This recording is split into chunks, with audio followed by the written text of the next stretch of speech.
a review, and I think we need to quickly touch on, I think I'm gonna have to do this every time because I realize, especially when I do reviews, there's a lot of people who are not my subscribers watching my video. But I think we need to get into the definition of a review. This is a review. A review, in my opinion, as I said before, a review is me telling you about the movie and telling you my thoughts and opinion, how it made me feel, right? A recap is when someone gets on here and just tells you what happened in the movie, TV show, blow for blow, step by step, yada yada. I don't like those. I don't do those. This is commentary. Not about to see a bunch of clips, screen grabs. You're not about to see that here. This is just going to be commentaries, my thoughts and opinion on the movie. So if you want to see that, stick around. If you want someone to tell you blow for blow, scene by scene, what happened in the movie, this is not the review for you, because that's a recap and I'm not doing that, right? Which is nothing wrong with it. I just personally, it's not for me. When I watch it, I kind of wanted like to know if the person thought the same things I thought. Did they enjoy the same scenes that I enjoyed? Or, you know, what did it make you think about, you know? But yeah, if you like that type of thing, you're at the right place. So I am reviewing the TV One movie, Blood on Her Badge. It aired on Monday, November 16, 2020. And shout out to my son, because it was his birthday. Happy birthday, boo. I know you're probably watching, even though this ain't for you. But I love you. Thanks for supporting your mama. But yes, Blood on Her Badge. Now, I was really shocked. I like to live tweet, so of course I was live tweeting while watching, and I was really shocked at the amount of people who hadn't heard this story. Now, I love crime TV, crime movies. I love all of that, so I watch a lot of that. And I've heard this story before, and I didn't remember the name of the person it was based on. I had to do a little digging, but it was kind of hard getting to it because, okay, there's been a lot of restaurant killings. That's crazy. And it was really weird that even in the press leading up to it, in advertisement, they do not use the woman's real name. And I'm almost hesitant to say her real name because I don't know if it was legal reasons. I really don't know why, because that was really weird to me. Like, usually they say it's based on this or based on that, like, but it really was nothing. Like, I really had to get into the Googler and really type, like, almost word for word what I was looking for before I found her name, even though, like I said, I was familiar with the story. So now, wanted to know what the movie is about. Blood on Her Badge is about an ill-fated romance. Basically, a police officer falls in love with a bad guy, and then, you know, just drama ensues, right? So it starts off with, you know, a lady named Dee, and Dee is a young girl who's living in basically a broken, abusive home. Her dad is I'm assuming a Vietnam vet. I'm assuming, because a lot of people came home from Vietnam with PTSD. And a lot of people really were messed up, came back strung out. It was a lot that happened with the Vietnam War that made it wasn't really a really good thing. And so her dad, he's having night terrors and he's screaming. He's just not a good person at this point, and the mom just can't deal with it. She leaves. And so we're getting the backstory to let you know, like, kind of what she went through that's leading up to this, which I do like, because I feel like in the stories that I've seen this covered on Deadly Women. I know for a fact I saw it on Deadly Women because I saw the episode more than once. And I believe TV One did cover it on For My Man, but I saw it on something else, but I don't remember that show. But I've seen at least 3 different perspectives prior to this movie.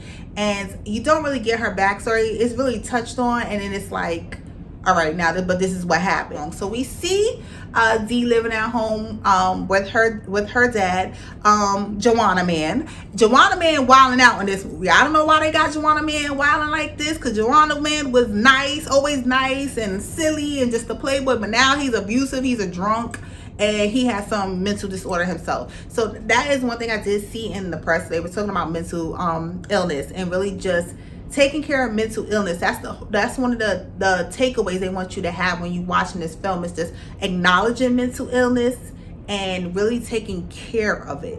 So since I'm talking about the characters, we have Raymond Farrell. I can't read my own handwriting. I'll put it down, make sure I have it correct in the info box. And she plays the main character. That's D Johnson, I believe her name was. And then you have Taquan Richmond, aka Drew from Everybody Hates Chris. He's playing her fine, he was cool, he's so fine boyfriend, but bad drug dealing boyfriend. And then of course Miguel Nunez, I believe it's Miguel Nunez Jr. His name didn't come up like when I was looking for the cast name, but I know his name because I love him, you know. I love him. You know, so we have them, and there's a lot of new people. And I don't think there's anyone else that pops out at me, but you can leave that down below if there's someone else that popped out to you. Her brother leaves home as well, and he starts living in the streets. He's dealing drugs. You know, she says she didn't see him much, but the times that she did see him, she wished she didn't. So he's out in the streets, and she's just kind of existing, not really doing much for herself, not really doing well in school. She's just kind of existing, and she's just become basically a slave to her daddy. Like, she just caters to her daddy. She cooks his meals, he yells at her, he's just abusive. She's like, she begins cutting to like escape the pain. So we get a sense that she has some type of mental illness, or just chronic depression. Something is going on with her where she's just not right. And then the cops come to look for her brother because I believe he caught a manslaughter charge, and they're looking for him. And she's like, I don't know where he's at. He doesn't live here. I haven't seen him in months. I don't know what to tell you. So when they come in and they're talking, she gets inspired by the female cop, and they start talking, and she asks her, what school do you go to? And she tells her like, well, they have a program in there, so if you're aspiring to be a police officer, you can go do that, and you know, check it out. So she has it in her mind from there that she might want to be a police officer. But again, she's just existing. She's just out there. She really doesn't have too many friends. She's just there to cook her daddy's meals, and that's about it. So she finally gets to a point, fast forward, where she decides she's gonna go and she's gonna fill out the application or whatnot. When she gets there, she meets a girl. I didn't catch her name. I never catch people's names. She meets a girl, and the girl was just instantly like, hey girl, yes, we're gonna be cops. They're gonna accept us because they're short staffed. They really need people.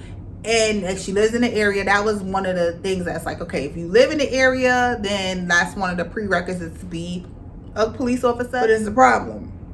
She fails the test. She fails the test because, as they said, which was true, they said she was shallow.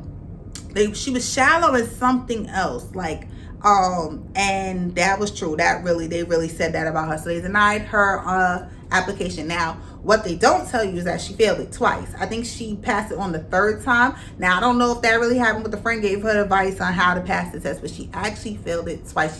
She failed her mental exam, and she didn't even do that great in like the physical part. She didn't do that great. So it's based on Antoinette Frank, who is the only woman. No, she's not the only woman. They have not killed anyone. She's on death row.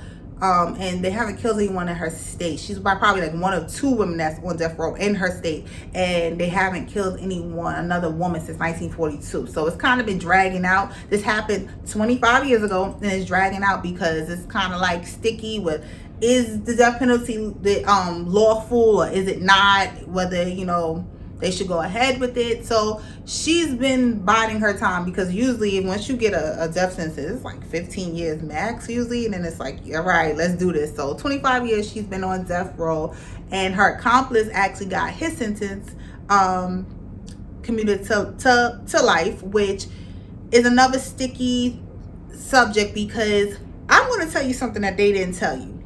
So in the movie, Antoinette is 24. Oh, sorry, D. We're not gonna really use her name like that because, again, I don't need nobody trying to sue me. But anyway, D is 24. So, and she says that, you know, her boyfriend, I think they call him Trey in the movie, he's 4 years younger than her. That's not true. That's not factual. In real life, she was 24, yes, but her boyfriend was 18. He was 18 years old. So they give you a clue as to this aspect, even though they don't blatantly say it, but they give you a clue that he's young when her superior officer is questioning her about him, and she basically said, oh no, those are the youth from the high school, I just want to inspire them to want to be police officers. So that's the clue. Like, second of the youth, yeah, he was 18. So they're trying to make it seem like in the movie he was 21. No, he was 18, legal but still teenager. So this girl meets this teenager. So we get the impression that her life is she's so depressed, she don't have nobody, she's being abused at home, it's just so sad. She meets this guy and she kind of sees him around the hood and she's just so smitten by him, and then they winds up dating. Now when she got arrested and they were interrogating her, they think, the police, from what the investigators can put together, she met him when he got shot. He actually gets shot in real life, and she meets him then, and then they kind of hit it off from there. She claims that no, that's not how it was. She met him 8 months prior to that, and it just kind of got, she was trying to inspire him to turn his life around, which I believe is true. I do think that when she first met him, he was on the streets, he was dealing, he just was living a reckless life, and basically she tried to turn things around, trying to inspire him to do better, just like someone inspired her. There's a storyline with a young lady that she rescued from a domestic violence situation, and even her friend says that, like, oh, everything is domestic. Every time you get on call, it's mostly domestic violence, So she rescues a girl from a domestic violence situation, and she tells her, you gotta want more for your life, this is what you want, and she helps her. She gets in a shelter, she gets a job, and she visits her. We really see this a noble side of Antoinette, and I do think, like she said, D, that she wanted to get into the police force to help people. Or as she begins to rob the drug dealers or the people that she's stopping, and she actually, it got to a point where they were pursuing it, and you get the impression that it's his idea. It was his idea, and he kind of persuaded her to do it. But he also, I don't know, like I feel like D I'm gonna keep pulling this lady while I read it. I feel like D, had she not met Trey, she probably would have led a Monday life. She probably would have never been cop of the year. I don't think she would have ever maybe just stayed a police officer, made lieutenant or captain. I don't think that would have happened. But I don't think she would have led a life of crime either. I think that he put that in her head, and that she was influenced. She liked the bad boy persona, and she got swept up into it. One thing that they showed in the movie is that it made it seem like this relationship, like, it just progressed, and it got to this point, and they were just so crazy in love, and it was just seemed like, in movies you never know the passage of time. Can I tell you, in real life, this happened over maybe 6 months, less than 6 months. If you go from the shooting when he got shot, that was November. The big incident happened in March. So yeah, Antoinette was an idiot. I'm sorry, D is an idiot. People were saying that. One of the things on Twitter, they were saying, this seems like a long ass episode of For My Man, which I believe they covered. People saying she was dumb. I think she was dumb, but then that just speaks to people being vulnerable. You're vulnerable, you're alone, you're abused, you're depressed. You're susceptible to almost anything, especially if this is your first experience, which I'm getting that this is her first experience. But baby girl, an 18-year-old, like, that's just, it was everything that's saying that he's not the right man. The writing on the wall. But she really didn't have a support system. She didn't have someone to look up to, relationships to look up to, someone that she could have ran this by. I'm like, girl, don't do it, so she winds up messing with this guy, and I gotta backtrack now. So she's messing with this guy, and he's in the streets, and she's doing everything, like, she's letting him ride around in the car, and that's how she winds up getting in trouble with her supervisor, because he's in the car and he's like doing stops with her, all type, pulling people are seeing him in the car, and it's like, why is this civilian in your car? And I think that had she been penalized or punished from that, maybe we could have avoided a lot that happened. But it was kind of like, okay. And as I was about to say earlier, there was a lot of corruption prior to. They had lost a lot of officers prior to this, so they were kind of desperate. So the fact that they were underpaid, so she's moonlighting as security. She's working at a restaurant as security to supplement her very low pay as a police officer. And the restaurant, they wanted, officers there because to dissuade people from, stealing and robbing, because it's a cash business. That back in that day, 1995, there no one is going to pay for their food with no debit card. So it's just cash and carry, mostly cash. I don't know. I wonder if they took food stamps, because I know the Chinese restaurants up here took food stamps back in the day, and that's one thing that they did change. And I wonder why they changed that aspect, because in real life it was a Chinese restaurant. They changed it to a Spanish restaurant, and they had them talking Spanish, and really like she thinking that they shading her. They probably wasn't even talking about her. They probably ain't even thinking about her. But they did not like Dee in real life, because they felt like she introduced this boy, even though she was taking him around when he would be on stops and investigations with her. She would say like, this is her nephew, she just wanted her nephews to aspire to more, or she introduced it to them at the restaurant as her nephew, or she would say this is her trainees. She even said that a couple times, this is her trainee. Now I didn't understand why he couldn't just go join the force. If you want to be a police officer so bad, he said that's what he told her, like, oh, I'm interested in being a police officer. And now I know he had a criminal record at this point, but like, he couldn't have done something where he could have really just tried. Like, is that you can't have a criminal record to be a police officer? I don't know. Let me know if you know. They're at the restaurant, and he's coming, and now he's eating for free. Now is she eating for free? Because that's one of the perks for the job. They look out for them. It's like a family invited, a big family. It's a family run business, and that's one of the perks. Okay, they pay them, to supplement your income, and then you get free food, and she started really abusing it. It was now she's getting the food, or she's coming to eat on days that she's not even working, and now he's eating too, and they're hanging around a restaurant when she's not working.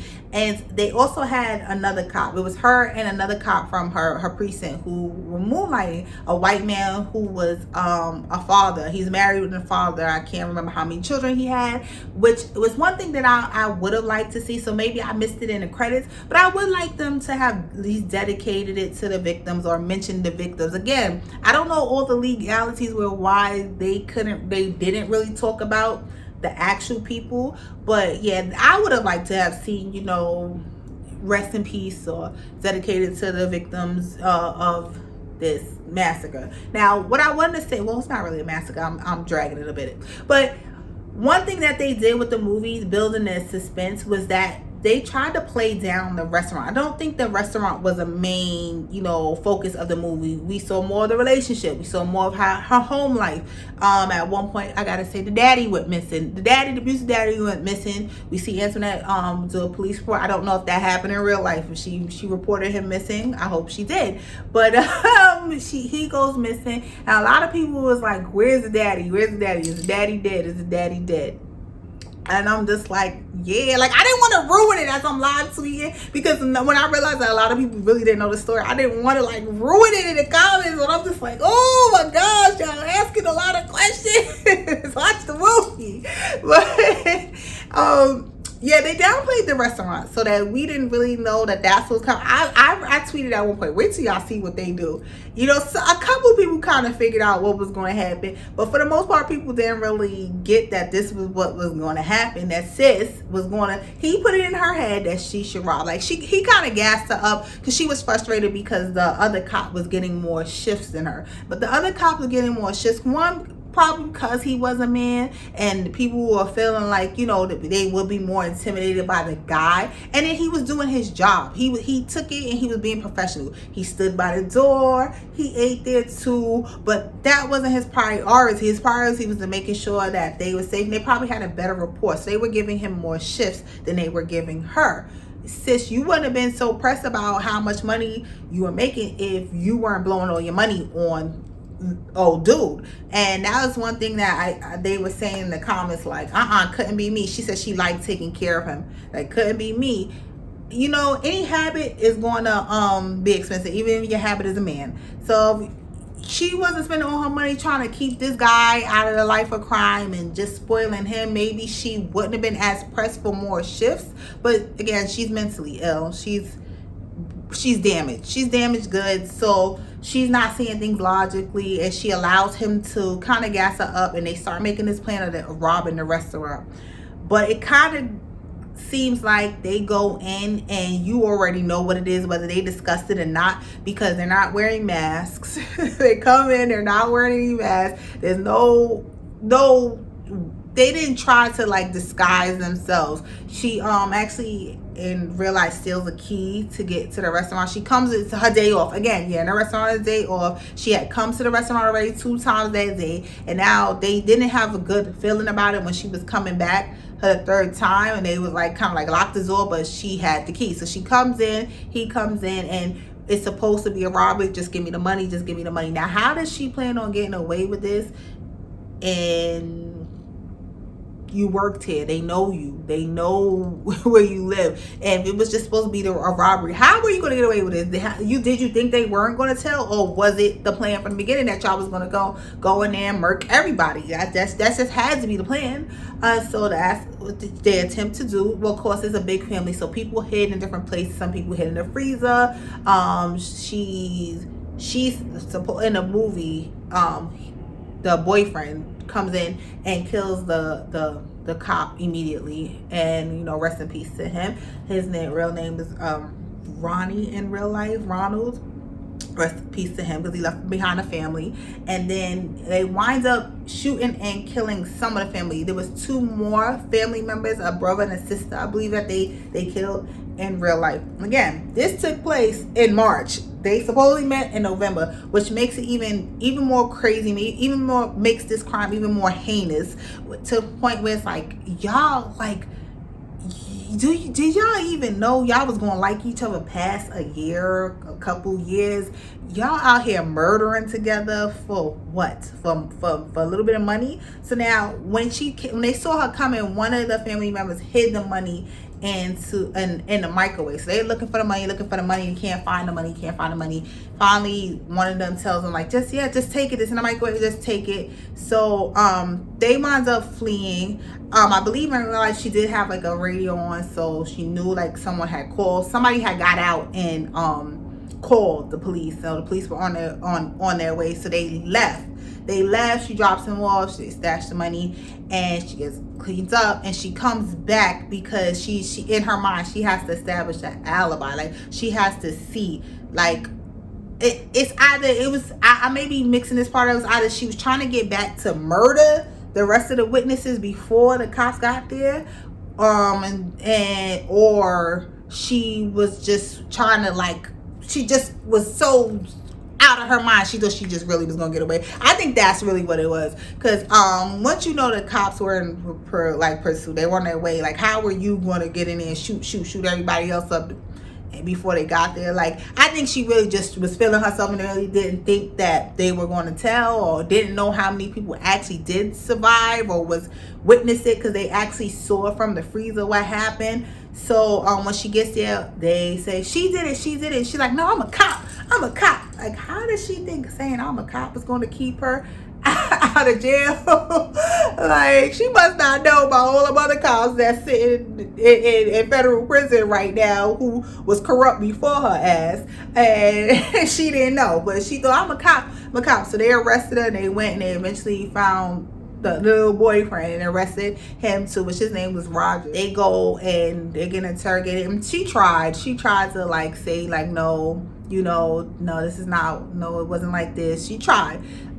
The boyfriend went in there straight off and told and sang like, nah, she was her fault, she made me do it was her idea, I just kind of went along, I just was there as backup to her. He immediately sang. She still protected him even when she was going to trial. She tried to protect him and just minimize his involvement, but sis, he told on you immediately, and they were both sentenced to death. I really liked it. I did enjoy the movie. I think they did a good job, but then even knowing the true stuff, seeing the stuff that they kind of fudged or had creative license, I actually really like. I like the friend. I think the friend was an addition. I think everyone's performance was good. I think that most people did enjoy it. Getting the feedback on Twitter, and people were like, you know, once it was kind of out and I could answer questions, I was like, all right, yeah, let me answer the questions. Yes, the daddy is dead, and yes, she did kill him.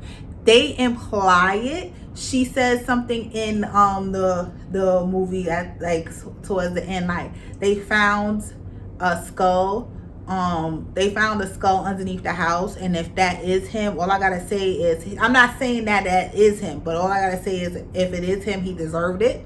It's her daddy. It's most likely her daddy. But this is the thing.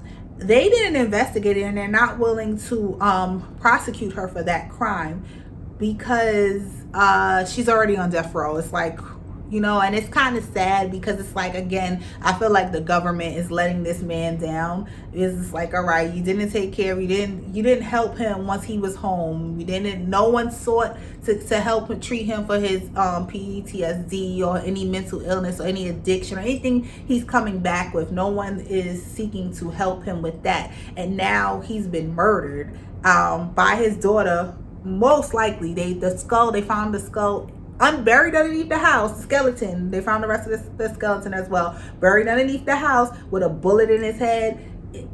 And her father's been missing since about, how at that point when they found out, it had been 10 years. Father's missing. Who the hell else is buried under the house besides the dog? I think at one point he kills her dog. Her dog goes missing. So the daddy and the dog probably both under the house. Well, the daddy probably not there no more because they found him. He's probably buried, you know, somewhere in New Orleans, and you know, God bless him.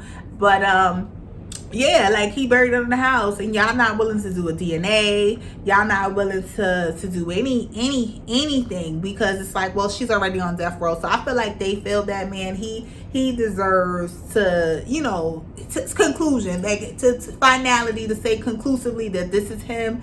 It's nothing to get a DNA sample from her. You know, it's nothing, you know, to just get one. I don't know where the brother is at this point, but they can wrap this up with a bow, and they really don't want to. But that's the daddy. She killed the daddy. This lady was crazy. So maybe she would have been on a homicidal path without the boyfriend, but who knows? Again, let me know your thoughts of this movie. Let me know your thoughts on this review. Leave your comments down below. Give me a thumbs up if you liked it. And if I don't catch you, you'll catch me in the next one. Later, guys.